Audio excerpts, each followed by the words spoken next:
Well, guys, the Liberals won the election, so let's actually dive into the differences between the Liberal plan and the Conservative plan when it comes to what they promised real estate investors and housing here in Canada. All right, guys, so I'm going to break this down into like 4 or 5 different categories. The first one is actually GST elimination. Both parties had promises to reduce the GST or HST for first-time home buyers. I guess the Liberals, the savings was up to $50,000 because it was for homes under $1 million.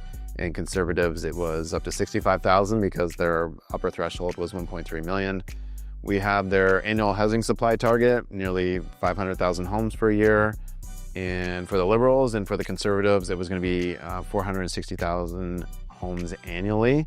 Nobody's come even close to that in the last decade. How is the government going to get involved in housing? So the Liberal plan actually had them getting a lot more involved in prefabricated homes on public land.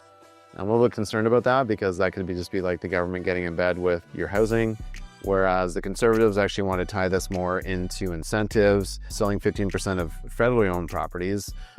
They wanted to basically incentivize developers in cities and municipalities, and if they aren't keeping up to those targets, they're going to pull them away.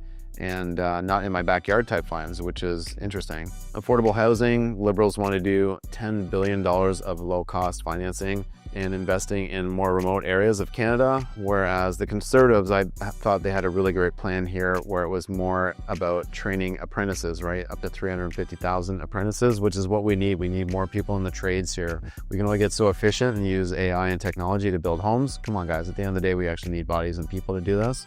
In conclusion, you can just see the approach that the Liberals are taking and then the approach that the Conservatives are taking. I much more favored the Conservative approach.